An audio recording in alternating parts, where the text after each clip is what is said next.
जब माँ का फोन आया तब मैं बाथरूम से बाहर निकल रहा था। मेरे रिसीवर उठाने से पहले ही अंकिता ने फोन पर वार्तालाप आरंभ कर चुकी थी। माँ उससे कह रही थी, अंकिता, मैंने तुम्हें एक सलाह देने के लिए फ़ोन किया है। मैं जो कुछ कहने जा रही हूँ वह सिर्फ मेरी सलाह है, सास होने के नाते आदेश नहीं। उम्मीद है तुम उस पर विचार करोगी और हो सके तो मानोगी भी। ठीक है, बोलिए माँ जी। बेटी, तुम्हारे देवर शेखर की शादी है। वह कोई गैर नहीं, तुम्हारे पति का सगा भाई है। तुम दोनों के व्यापार अलग है, घर अलग है, कुछ भी तो साझा नहीं है। फिर भी तुम लोगों के बीच मधुर संबंध नहीं है, बल्कि यह कहना अधिक सही होगा कि संबंध टूट चुके हैं। मैं तो यही समझती हूँ कि अलग अलग रहकर संबंधों को निभाना ज़्यादा आसान हो जाता है। वैसे उसकी गलती क्या है? बस यही कि उसने तुम दोनों को इस नए शहर में बुलाया, अपने साथ रखा और नए सिरे से व्यापार शुरू करने को प्रोत्साहित किया। हो सकता है उसका साथ रहने में तुम्हें कुछ परेशानी हुई हो, एक दूसरे से कुछ शिकायतें भी हो, किंतु इन बातों से क्या रिश्ते समाप्त हो जाते हैं? उसकी सगाई में तो तुम नहीं आई थी, किंतु शादी में जरूर आना। बहू का फर्ज परिवार को जोड़ना होना चाहिए, ना कि तोड़ना। तो क्या माँ जी, मैंने रिश्तों को तोड़ा है जो आप ऐसा बोल रही हैं? शेखर ही सब जगह हमारी बुराई करते फिरते हैं। लोगों से यहाँ तक कहा है कि मेरा बस चले तो भाभी को गोली मार दूँ। उसने आते ही हम दोनों भाइयों के बीच दरार डाल दी। माँ जी, दरार डालने वाली मैं कौन होती हूँ? असल में शेखर के भाई ही उनसे खुश नहीं है। मुझे तो अपने पति की पसंद के हिसाब से ही चलना पड़ेगा ना। वे कहेंगे तो आ जाऊंगी। देखो, मैं यह तो नहीं कहती कि तुमने रिश्ते को तोड़ा है, लेकिन जोड़ने का प्रयास भी नहीं किया। रही बात लोगों के कहने की, तो कुछ लोगों का काम ही यही होता है। वे इधर उधर की झूठी बातें करके परिवार में, संबंधों में फूट डालते रहते हैं और झगड़ा कराकर मजा लूटते हैं। तुम्हारी गलती बस इतनी है कि तुमने दूसरों की बातों पर विश्वास कर लिया।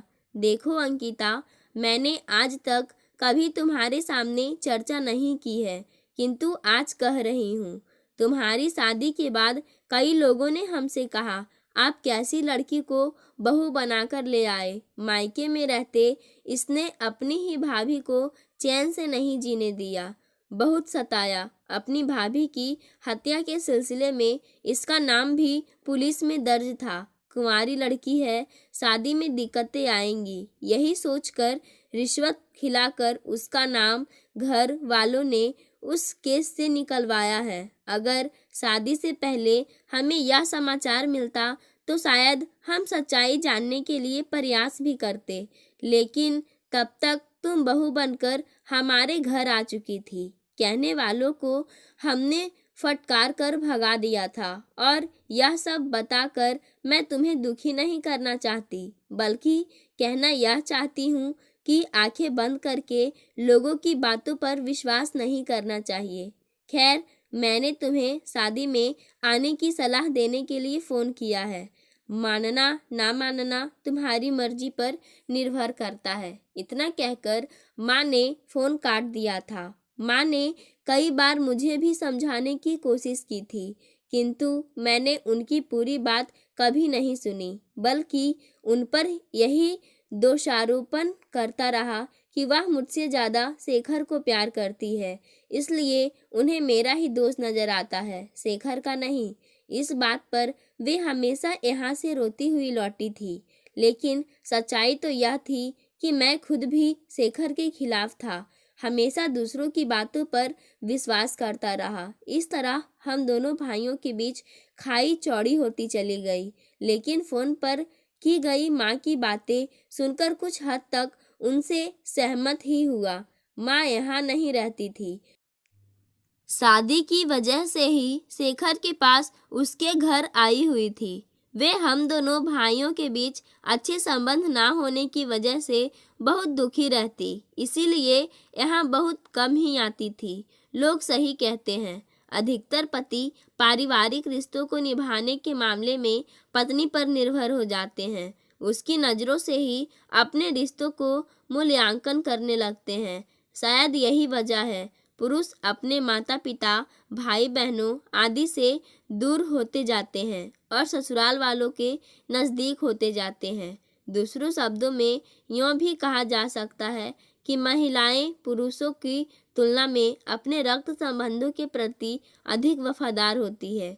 इसीलिए अपने मायके वालों से उनके संबंध मधुर बने रहते हैं, बल्कि कड़ी बनकर वे पतियों को भी अपने परिवार से जोड़ने का प्रयास करती रहती है। वैसे पुरुष का अपनी ससुराल से जुड़ना गलत नहीं है। गलत है तो यह कि पुरुष रिश्तों में संतुलन नहीं रख पाते। वे नए परिवार से तो जुड़ते हैं, किंतु धीरे धीरे अपने परिवार से दूर होते चले जाते हैं।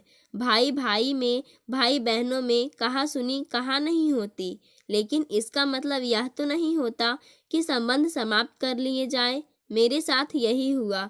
जाने अनजाने में शिखर से ही नहीं, अपने परिवार के अन्य सदस्यों से भी दूर होता चला गया। सही माने में देखा जाए तो संपन्नता व कामयाबी के जिस शिखर पर बैठकर मैं व मेरी पत्नी गर्व महसूस कर रहे थे, उसकी जमीन मेरे लिए शिखर ने ही तैयार की थी। उसके पूर्ण सहयोग व प्रोत्साहन के बिना अपनी पत्नी के साथ मैं इस अजनबी शहर में आने व अल्प पूंजी से नए सिरे से व्यवसाय शुरू करने की बात सोची भी नहीं सकता था। उसका आभार मानने के बदले मैंने उस रिश्ते को दफन कर दिया। मेरी उन्नति में मेरी ससुराल वालों का 1% भी योगदान नहीं था, किंतु धीरे धीरे वही मेरे नज़दीक होते गए। दोष अंकिता का नहीं, मेरा था। मैं ही अपने निकटतम रिश्तों के प्रति ईमानदार नहीं रहा। जब मैंने ही उनके प्रति उपेक्षा का भाव अपनाया तो मेरी पत्नी अंकिता भला उन रिश्तों की कदर क्यों करती? समाज में साथ रहने वाले मित्र, पड़ोसी, परिचित सब हमारे हिसाब से नहीं चलते। हम में मतभेद भी होते हैं, एक दूसरे से नाखुश भी होते हैं, आगे पीछे एक दूसरे की आलोचना भी करते हैं, लेकिन फिर भी संबंधों का निर्वाह करते हैं, उनके दुख सुख में शामिल होते हैं। फिर अपनों के प्रति हम इतने कठोर क्यों हो जाते हैं? उनकी जरा जरा सी त्रुटियों को बढ़ा चढ़ाकर क्यों देखते हैं? कुछ बातों को नज़रअंदाज क्यों नहीं कर पाते? तिल का ताड़ क्यों बना देते हैं? मैं सोचने लगा, शेखर मेरा सगा भाई है। यदि जाने अनजाने उसने कुछ गलत किया या कहा भी है तो आपस में मिल बैठकर मतभेद मिटाने का प्रयास भी तो कर सकते थे। गलत फहमियों को दूर करने के बदले हम रिश्तों को समाप्त करने के लिए कमर कस ले, ये तो समझदारी नहीं है ना। असलियत तो यह है कि कुछ शातिर लोगों ने दोस्ती का ढोंग रचाते हुए हमें एक दूसरे के विरुद्ध भड़काया, हमारे बीच की खाई को गहरा किया। हमारी नासमझी की वजह से वे अपनी कोशिश में कामयाब भी रहे, क्योंकि हमने अपनों की तुलना में गैरों पर विश्वास किया। आज से मैंने ये निर्णय कर लिया है कि अपने फैसले मैं खुद लूँगा। शेखर की शादी में अंकिता जाए या ना जाए, किंतु मैं समय पर पहुंचकर भाई का फर्ज निभाऊंगा।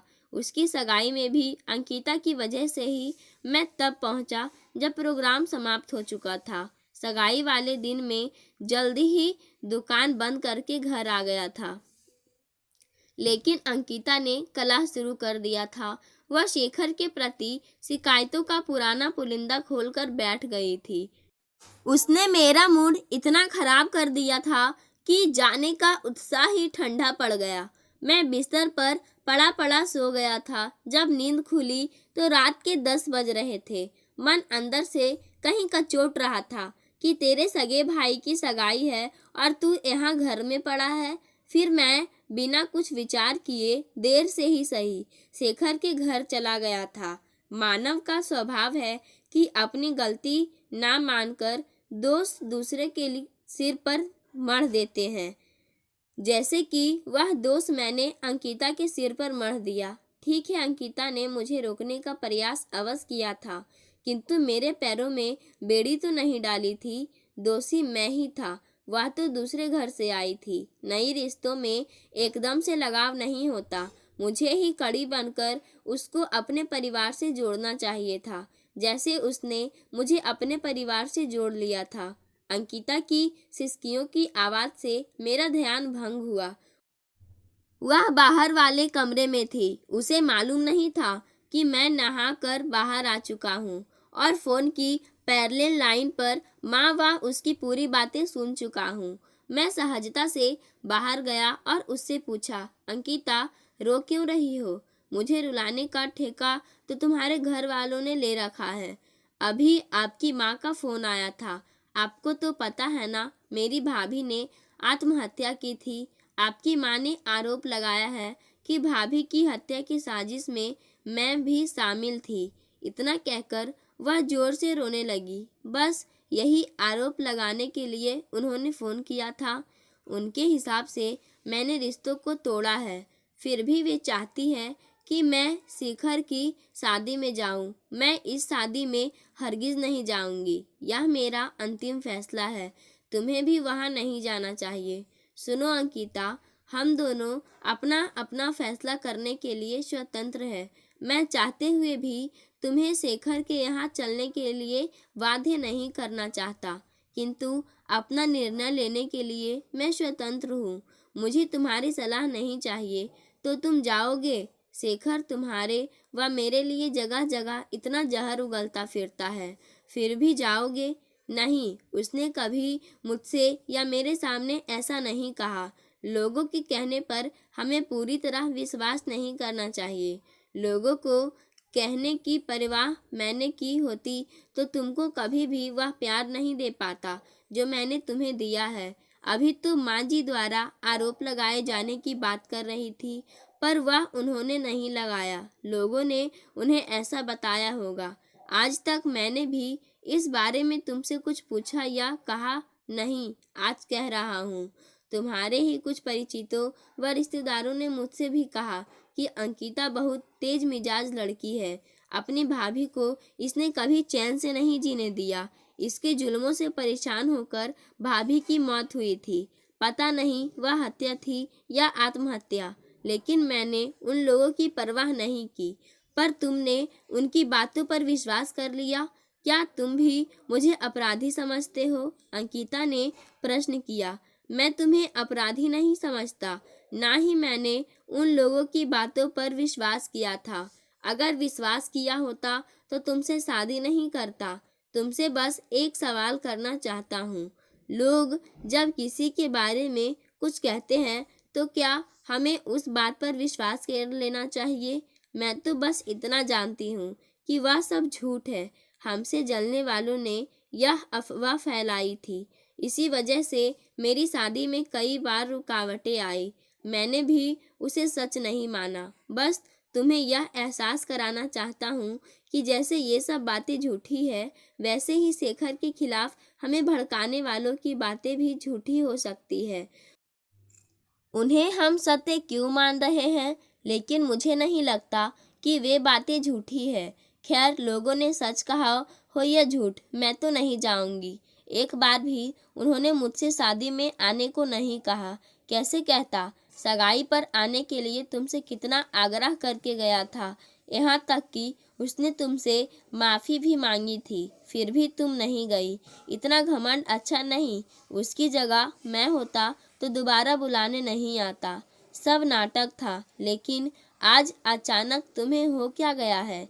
आज तो शेखर की बड़ी तरफदारी की जा रहे हो।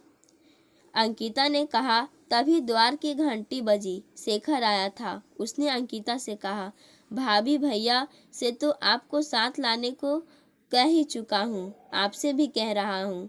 आप आएंगी तो मुझे खुशी होगी। अब मैं चलता हूँ, बहुत काम करने हैं। शेखर प्रत्युत्तर की प्रतीक्षा किए बिना लौट गया। मैंने पूछा, अब तो तुम्हारी यह शिकायत भी दूर हो गई कि तुमसे उसने आने को नहीं कहा। अब क्या इरादा है? इरादा क्या होना है? हमारे पड़ोसियों से तो एक सप्ताह पहले ही आने को कह गया था।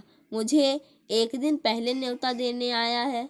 असली बात तो यह है कि मेरा मन उनसे इतना खट्टा हो गया है कि मैं जाना नहीं चाहती। मैं नहीं जाऊंगी, तुम्हारी मर्जी, कहकर मैं दुकान चला गया। थोड़ी देर बाद ही अंकिता का फ़ोन आया। सुनो, एक खुशखबरी है, मेरे भाई हिमांशु की शादी तय हो गई है। 10 दिन बाद ही शादी है, उसके बाद कई महीने तक शादियां नहीं होंगी, इसीलिए जल्दी शादी करने का निर्णय लिया है। बधाई हो। कब जा रही हो? पूछ तो ऐसे रहे हो जैसे मैं अकेली ही जाऊंगी। तुम नहीं जाओगे?